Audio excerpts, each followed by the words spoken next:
नमस्कार प्यारे बच्चों, आज दिनांक 2/8 वर्ष 2021 नाइन्थ H2 में हम लोग मैथ्स 2 कर रहे थे, जिसका सेकेंड चैप्टर समांतर रेखाएं हम लोग कर रहे थे। वीडियो थोड़ा सा ब्लर हो गया है। साफ साफ दिख रहा है? मेरी नोटबुक में साफ साफ दिखाई दे रहा है बेटा, मैं जो भी लिख रहा हूँ? Okay, very good. तो दूसरा चैप्टर समांतर रेखाएं कर रहे थे और पिछले वीडियो में मैंने आपको प्रश्न संग्रह 2.1 पूरी तरह से समझा दिया था।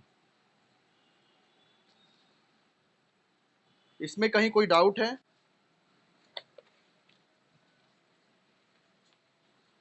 कुछ पूछना है किसी को? तो यदि सब समझ में आ गया हो तो आगे बढ़ें।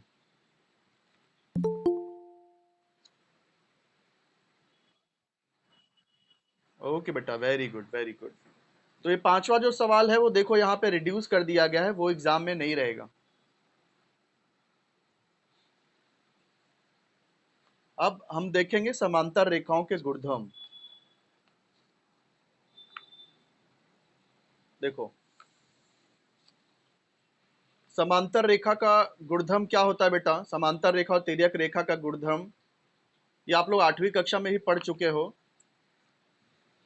ये गुणधर्म और इसमें भी मैंने आपको बताया था 2.1 शुरू करने के पहले, जो बेसिक लेक्चर था मेरा पहला वाला, उसमें मैंने आपको बताया था कि समांतर रेखा और उनकी तिर्यक रेखा पर जो बनने वाले एकांतर कोण है उसमें क्या संबंध होता है।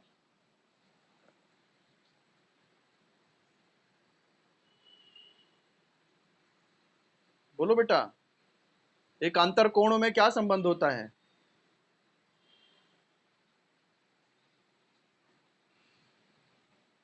एकांतर कोण सर्वांगसम होते हैं। यदि रेखा समांतर हो तो उनके तिर्यक रेखा द्वारा बनने वाले एकांतर कोण सर्वांगसम होते हैं, मतलब उनके माप बराबर होते हैं। अच्छा, संगत कोण कैसे होते हैं? सर्वांगसम बोलो बेटा। कोण कभी समांतर नहीं होते, रेखाएं समांतर होती हैं। कोण सर्वांगसम होते हैं, सर्वांगसम। सर्वांगसम मतलब उनके माप बराबर होते हैं। तो समांतर रेखा और उनके तिर्यक रेखा पे बनने वाले संगत कोण भी सर्वांगसम होते हैं। अच्छा, उनके अंतः कोण कैसे होते हैं?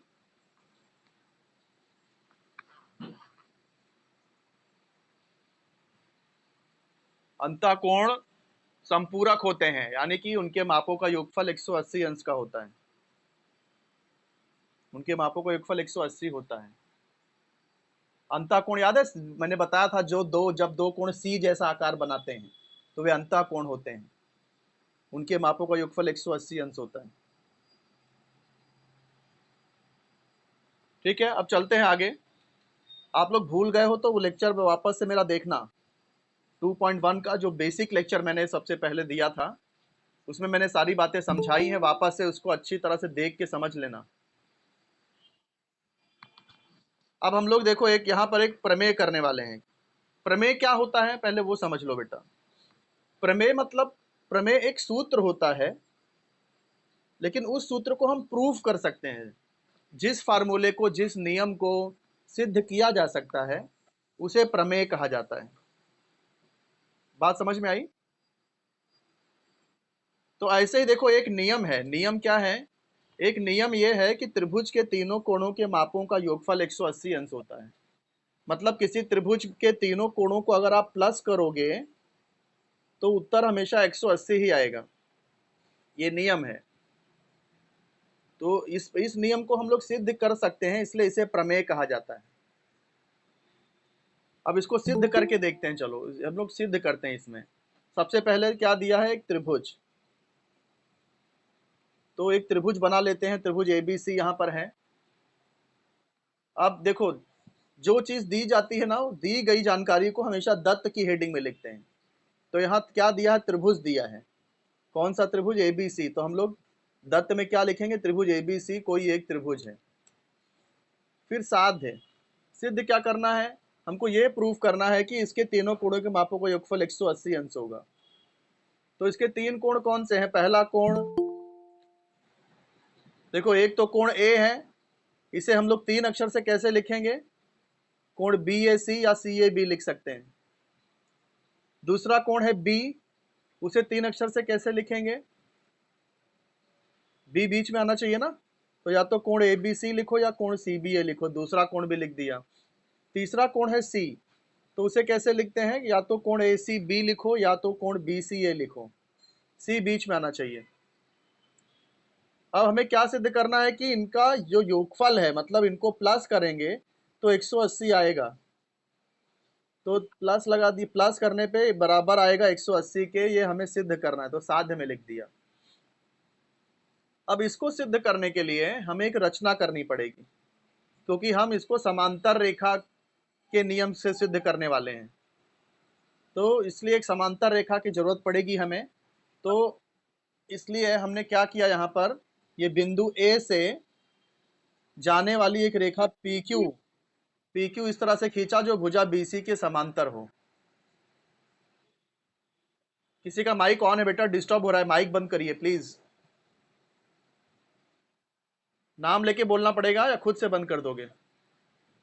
ये कौन है? हिंदुस्तानी LOL। माइक बंद करो जल्दी, माइक बंद करिए वरना मैं रिमूव कर दूंगा क्लास से आपको बेटा। नहीं सुन रहे हैं, रिमूव ही करना पड़ेगा।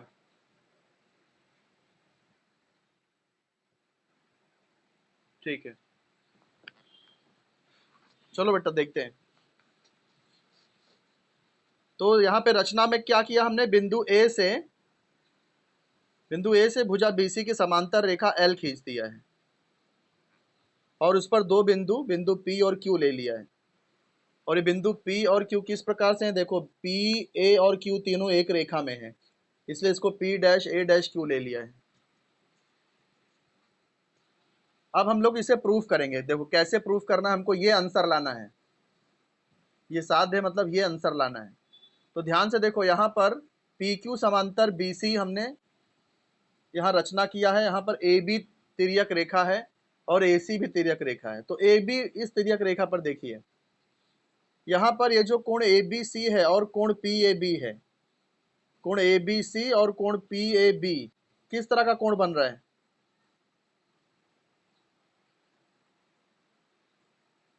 बताओ बेटा, कौन सा आकार बन रहा है? अच्छा ये बताओ, आकार कौन सा बन रहा है?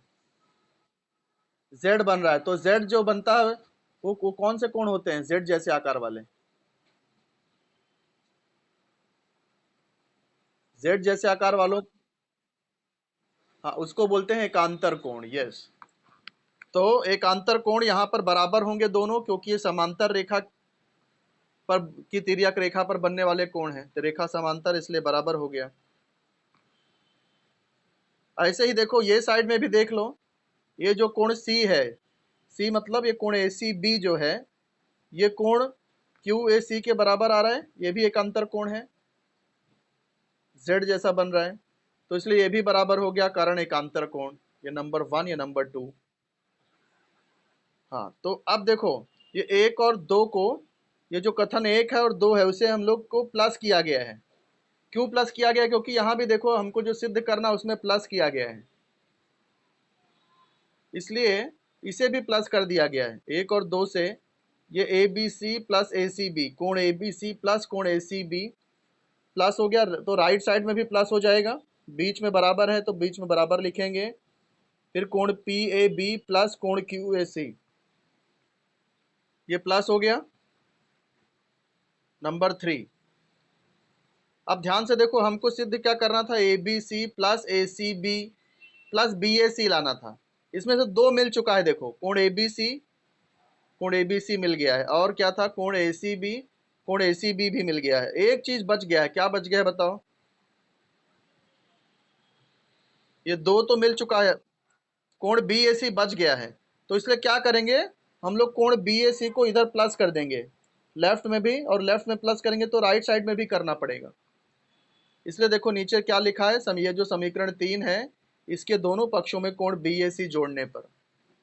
क्यों BAC जोड़ रहे हैं? क्योंकि वही अब बच गया है यहाँ पर, तो BAC जोड़ेंगे तो क्या होगा? ये दोनों वैसे ही लिख दिया, प्लस इसमें कोण BAC जोड़ दिया। फिर ये बराबर वैसे ही लिखा, ये दोनों भी वैसे ही लिखेंगे, इसमें कोण BAC प्लस कर दिया। यहां तक बात समझ में आई कि नहीं? हाँ, अब यहां पर देखो, ये कोण QAC तो वैसे ही लिखा है, लेकिन ये दोनों कोण की जगह पे कोण PAC लिख दिया है। तो ऐसा क्यों हुआ? डायग्राम में देख लेते हैं। PAB और BAC, PAB और BAC, मतलब ये दोनों कोण मिला के कौन सा कोण बन रहा है? ये दोनों कोण मिलाएंगे तो ये बड़ा कोण बन रहा है ना, कोण PAC बन रहा है कि नहीं? ये कोण PAB और कोण BAC दोनों कोण को अगर प्लस कर दोगे तो ये बड़ा वाला कोण मिल जाएगा PAC, इसलिए इन दोनों कोणों को प्लस किया तो कोण PAC आ गया। अब आप देखो, ये कोण PAC और कोण QAC, कोण PAC और कोण QAC किस तरह की आकृति बन रही है?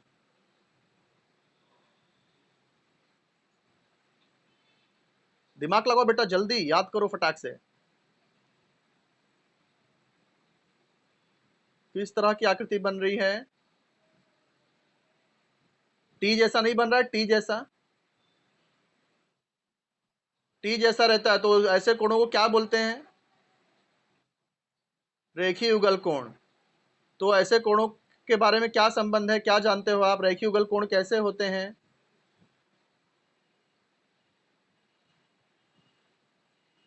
उनके, हाँ बताओ, किसी को जानकारी है तो बोलो, मैंने बताया था। ठीक है, मैं याद दिला देता हूं आपको, आप लोग भूल गए हो।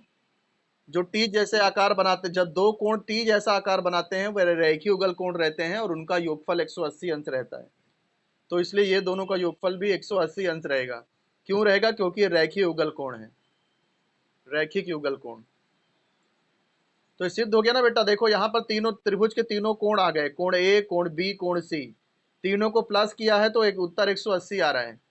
तो इसलिए यहाँ पे क्या सिद्ध होता है कि त्रिभुज के तीनों कोणों के मापों का योगफल 180 अंश होता है। सिद्ध हो गया। हम्म। हाँ, अब हम लोग अगला स्वाध्याय समझने के लिए, अगला प्रसंग्रह समझने के लिए उसकी कुछ बेसिक जानकारी समझ लेते हैं। ये मैंने आपको पहले ही बताया था, वापस वही चीज रिपीट हो रही है कि दो भिन्न रेखाओं को किसी तिर्यक रेखा द्वारा प्रतिच्छेदित करने पर उसके तिर्यक रेखा के एक ही ओर बने अंतःकोणों का योगफल अगर 180 अंश हो तो वे रेखाएं समांतर होंगी। मैंने आपको इसका विलोम सिखाया था कि अगर रेखा समांतर होगी तो अंतःकोणों का योगफल 180 होता है। ये सिखाया था ना। अंतःकोण मतलब सी जैसा जो बनाते हैं, दो कोण सी जैसा जब बनते हैं। अब यहाँ पे उसका उल्टा दिया है कि अगर अंतःकोणों का योगफल 180 आ रहा है तो रेखाएं समांतर होंगी। तो ये कथन आप लोग अपने नोटबुक में लिख लेना, सिर्फ कथन लिखिए। ये प्रूफ यहाँ पर अभी फिलहाल करने की जरूरत नहीं है, बाद में हम लोग इसको देखेंगे। फिलहाल ये जानकारी आप लोग रखिए कि अगर अंतःकोणों का योगफल जैसे यहाँ पे देखो, BPQ, कोण BPQ और कोण PQD, ये सी जैसा बन रहा है कि नहीं? ये दोनों कोण सी जैसा बन रहा है, तो कौन सा कोण हुआ?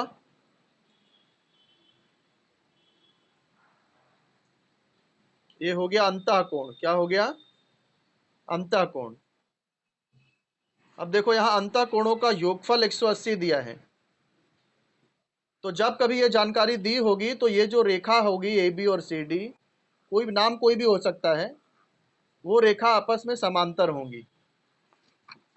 ये समांतर रेखाओं की अंतःकोण कसौटी है। ये नियम समझ में आ गया? ऐसे ही देखो, ऐसे ही दूसरी कसौटी है एकांतर कोण कसौटी। जैसे कि ये कसौटी क्या है? एक कसौटी ये है कि यदि एकांतर कोणों की एक जोड़ी सर्वांगसम हो तो रेखाएं समांतर होती हैं। इसका भी विलोम मैंने आपको सिखाया था कि अगर रेखा समांतर होती है तो एकांतर कोण की जोड़ी सर्वांगसम होती है। ये मैंने आपको बताया था। यहाँ पर इसका उल्टा दिया है, विलोम दिया है कि अगर एकांतर कोणों की एक जोड़ी सर्वांगसम हो तो रेखाएं समांतर होती हैं। जैसे कि यहाँ इस आकृति में देखो, ये रेखा एल और रेखा एम है। यहाँ पर देखो कोण ए और कोण बी, ये रहा कोण ए और ये रहा कोण बी। कैसा आकार बन रहा है?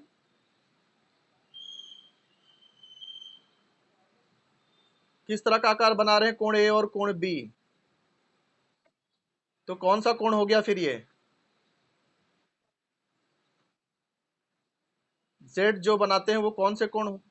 यस, एकांतर कोण होते हैं। तो यहाँ देखो दोनों एकांतर कोण बराबर दिया है। तो जब एकांतर कोणों की जोड़ी बराबर हो, यानी उनके माप बराबर हो, तो वो जो दो रेखाएं होती हैं वो समांतर होती हैं। यानी जैसे रेखा एल और रेखा एम है, तो वो यहाँ समांतर होगी। इसको देखो यहाँ पे प्रूफ किया गया है। इसका प्रूफ थोड़ा आसान है तो मैं यही समझा देता हूँ। देखो इसको प्रूफ यहाँ पे किया गया है। कैसे प्रूफ कर सकते हैं? देखो ये कोण ए और सी टी जैसा बन रहे हैं, यानी रेखीय युगल कोण हो गए, तो ए प्लस सी 180 डिग्री आ जाएगा। और देखो लेकिन ए किसके बराबर है? ए बी के बराबर दिया गया है। ए बराबर है बी के, तो हम लोग ए के जगह पे बी लिख सकते हैं। लेट मत आया करो बेटा, बहुत गलत आदत है, बहुत गंदी आदत है। तो ए बी के बराबर है, इसलिए ए के जगह पे बी आ गया है। प्लस वैसे ही, सी वैसे ही, 180 वैसे ही। तो बी प्लस सी 180 डिग्री आ गया। लेकिन बी और सी देखो अंतः कोण है, अंतः कोण है। और पहला फार्मूला अभी अभी अंतः कोण कसौटी हमने सीखा था कि अगर अंतः कोण का योगफल 180 हो तो रेखाएं समांतर होती हैं। पहला नियम अभी यही सिखाया था आपको मैंने। तो बात समझ में आ गई? तो इससे सिद्ध होता है कि अगर एकांतर कोण के माप बराबर हो तो रेखाएं समांतर होती हैं। समझ गए कि नहीं बेटा आप लोग? ऐसे ही देखो, ऐसे ही संगत कोण कसौटी है। संगत कोण कसौटी क्या कहती है कि अगर संगत कोणों की एक जोड़ी, संगत कोणों की ऐसे तो 4 जोड़ियां होती हैं, लेकिन उसमें से एक जोड़ी भी अगर सर्वांग हो तो वो रेखाएं समांतर होती हैं। जैसे कि इस आकृति में देखिए, आप बता सकते हो इसमें कौन से कोण संगत कोण है? आपको याद दिला दूं कि जब दो कोण एफ जैसा आकार बनाते हैं तो उसको संगत कोण बोलते हैं। तो यहाँ पर संगत कोण कौन सा होगा? 3 कोण यहाँ दिया है, कोण ए, कोण सी, कोण बी। इन तीनों कोणों में कौन से 2 कोण संगत कोण हैं?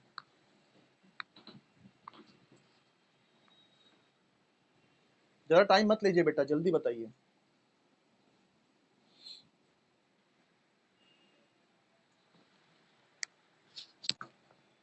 देखो एफ जैसा क्या, कौन सा कोण एफ जैसा बन रहा है? यहाँ देखो ये जो कोण ए है और ये जो कोण बी है, कोण बी और कोण ए एफ जैसा नहीं बन रहा है? तो ये संगत कोण है। और देखो यहाँ ये संगत कोण बराबर दिया गया है। दोनों संगत कोण की जोड़ी बराबर है। कोण ए और कोण बी दोनों संगत कोण है, बराबर है। तो जब ये संगत कोण बराबर होते हैं तो दोनों रेखाएं समांतर हो जाती हैं। इसको यहाँ पर सिद्ध किया गया है। कैसे सिद्ध किया गया? देखो ये ए प्लस सी 180 अंश, क्योंकि कोण ए और सी टी जैसा बन रहा है, तो रेखीय युगल कोण हो गया। तो इसलिए ए प्लस सी 180 अंश। परंतु ए किसके बराबर है? बी के। तो ए के जगह पे बी लिख दिया, तो हो गया बी प्लस सी 180 अंश। और हमने बी और सी क्या है? बी और सी देखो अंतः कोण है। कोण बी और कोण सी अंतः कोण है। और पहला पहला नियम ही आपको मैंने सिखाया कि अंतः कोण का योगफल अगर 180 अंश हो तो रेखाएं जो हैं समांतर होती हैं। तो इसलिए अंतः कोण कसौटी से रेखा एल और रेखा एम समांतर हो गए। तो ये हो गई संगत कोण कसौटी। अब इन्हीं 3 कसौटी के आधार पर हम लोग प्रश्न संग्रह 2.2 करेंगे। तो ये सब नियम से क्या समझ में आया बेटा कि दो रेखाएं कब कब समांतर हो सकती हैं? यदि उनके एकांतर कोण सर्वांग हो, या फिर उनकी संगत कोण सर्वांग हो, या फिर उनके अंतः कोण संपूरक हो, अंतः कोणों के मापों का योगफल 180 अंश हो, तब रेखाएं समांतर हो सकती हैं। तीनों में से एक भी अगर होता है तो रेखा समांतर हो जाती है। चलो पहला सवाल देख लेते हैं, प्रश्न संग्रह 2.2 का पहला सवाल। यहाँ पर देखो रेखा एम और रेखा एन दिया है और ये रेखा एल तिर्यक रेखा है। यहाँ पर दो कोण है, कोण एक्स और कोण वाई, जिसमें से वाई का माप 108 अंश दिया है और एक्स का माप 71 डिग्री दिया है, 71 अंश। तो हमें बताना है कि क्या रेखा एम और एन समांतर होगी, कारण लिखना है। आप लोग पहले कोशिश करिए, नहीं आएगा तो मैं बताता हूँ। एक्स और वाई का माप दिया गया है, हमको पूछा गया है कि क्या रेखा एम और एन समांतर होगी, यदि है और है तो उसका भी कारण लिखिए, नहीं है तो उसका भी कारण लिखो।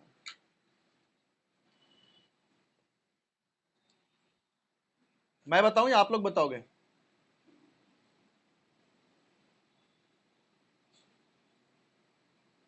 इतना तो बोलो बेटा, मैं बताऊं या आप लोग बताओगे? ठीक है मैं बता ठीक है मैं बताता हूँ। चलो चलो पहले मुझे ये बताओ कि ये जो कोण एक्स है और कोण वाई है, ये किस तरह के कोण है? संगत कोण है, एकांतर कोण है कि अंतः कोण है? देखो ना बेटा, एक्स और वाई कौन सा आकार बना रहे हैं? कोण एक्स और कोण वाई कौन सा आकार बना रहे हैं? अंतः कोण है। नहीं बेटा, बात मत करो बीच में। कोण एक्स और कोण वाई ये अंतः कोण है, क्योंकि सी जैसा आकार बन रहे हैं। तो मैंने क्या बताया? तो ये अंतः कोण हो गए। अब मैंने क्या बताया था? अगर अंतः कोणों के मापों का योगफल 180 अंश होगा तो ही रेखा समांतर होगी। अगर 180 अंश नहीं आएगा तो रेखा समांतर नहीं होगी। तो आप एक्स और वाई को प्लस करके देखो, एक्स और वाई के माप को प्लस करो, कितना आता है? 180 आता है कि नहीं आता है?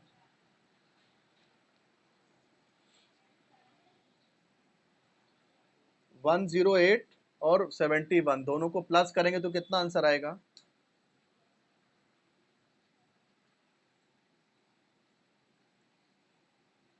प्लस तो आता होगा, प्लस तो बताइए बेटा, जोड़ करके तो बताओ दोनों को।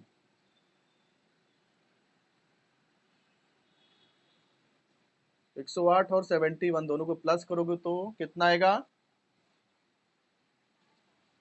ये आ जाएगा 179।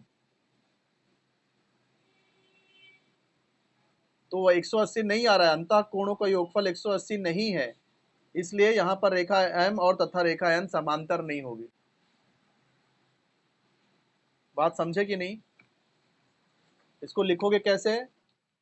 इसको लिखोगे कैसे? देखो पहला सवाल, पहले तो डायग्राम बना लेना, रेखा एम और रेखा एन। फिर इसकी जो तिर्यक रेखा एल है वो बना लेना, तिर्यक रेखा एल हो गया। फिर एक कोण एक्स और वाई, ये है कोण एक्स और ये है कोण वाई। फिर दत्त लिख देना, दत्त। दत्त में क्या जानकारी दी गई है कि वाई 180 डिग्री है, सॉरी वाई 108 डिग्री है और एक्स कितना है? एक्स दिया है 71 डिग्री, एक्स दिया है 71 डिग्री। तो हमें क्या बताना है? रेखा एम तथा एन समांतर होगी, कारण सहित। तो ज्ञात क्या करना है? यहाँ पर हमें ज्ञात करना है कि रेखा एम तथा रेखा एन समांतर होगी या नहीं होगी, और उसका कारण भी लिखना है, जो भी इसका आंसर होगा उसका कारण। तो हम लोग ज्ञात करने के लिए जिसको हल करते हैं, देखो x कितना दिया है? x दिया है 71 डिग्री, y दिया है 108 डिग्री। अगर दोनों को प्लस करें तो कितना आएगा? 1 और 8 9, 7 और 0 7, 179 डिग्री आएगा। तो x और y, परंतु x और y जो है अंतः कोणों के माप हैं, और अंतः कोणों का माप यहाँ 180 डिग्री नहीं आ रहा है। यहाँ पर हम लोग क्या लिख रहे हैं? अंतः कोण x तथा y का योगफल 180 डिग्री, 180 अंश नहीं है, नहीं है। इसलिए इसलिए रेखा M तथा रेखा N समांतर नहीं है। इसलिए रेखा M तथा रेखा N समांतर नहीं है। कारण, कारण क्या आएगा? अंतःकोण कसौटी। ये अंतःकोण कसौटी में ही ये बात हमने समझा था कि कि अंतःकोणों का योगफल 180 आने पर ही रेखा समांतर होती है। तो कारण भी लिख, ये कारण ही भी हमने समझ में आ गया। दूसरा सवाल देखो बेटा, 3 ही मिनट बचा है। 3 ही मिनट बचा है, तो देखते हैं 3 मिनट में सवाल हो पाता है कि नहीं। तो दूसरा सवाल क्या है देखो, यहाँ पर कोण ए और बी सर्वांगसम दिया है आकृति में। हमें सिद्ध करना है कि रेखा एल और एम ये समांतर होंगे। तो ये कैसे हम लोग कर सकते हैं? हम लोग देखो, इसके शीर्षाभिमुख को x मान लेते हैं, इसके शीर्षाभिमुख को y मान लेते हैं। तो देखो a किसके बराबर हो जाएगा? a किसके बराबर होगा? देखो शीर्षाभिमुख है, देखो a और x शीर्षाभिमुख है। x यहाँ देखो x जैसा आकार है और ये आमने सामने कोण है, तो a किसके बराबर? x के शीर्षाभिमुख कोण है। और b किसके बराबर? ये कोण को मैंने y माना है, तो b y के बराबर होगा, शीर्षाभिमुख कोण है। कोण a जो है x के बराबर होगा, b y के बराबर होगा। लेकिन a और b देखो यहाँ सर्वांगसम दिए हैं। कोण a और कोण a और b सर्वांगसम दिए हैं। तो a किसके बराबर था? x के। तो a के जगह पे हम लोग x लिख सकते हैं, कोण x सर्वांगसम होगा। कोण b के जगह पे क्या लिख सकते हैं? y। तो कोण x सर्वांगसम हो जाएगा कोण y के। पर ये कोण x और y कौन से कोण है x और y?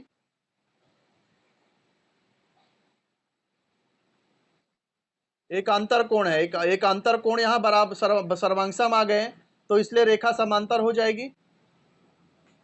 इसलिए रेखा एल समांतर रेखा एम, कारण एक अंतर कोण कसौटी।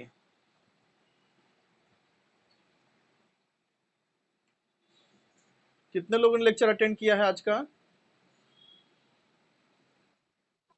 1 2 3 4 5 6 7 8 9 10 11 12 13 लोगों ने अटेंड किया है। अच्छा, होमवर्क मैं क्या दे रहा हूं आपको?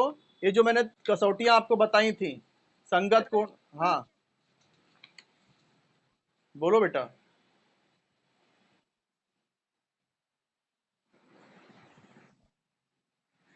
अच्छा, तो कितने हो गए फिर? आप 2 लोग एक्स्ट्रा हैं इसमें, है ना? 1 2 3 4 5 6 7 8 9 10 11 12 13, यानी 15 लोगों ने अटेंड किया है। 15 लोगों ने। मैं होमवर्क दे रहा हूँ बेटा आपको। होमवर्क क्या करना है?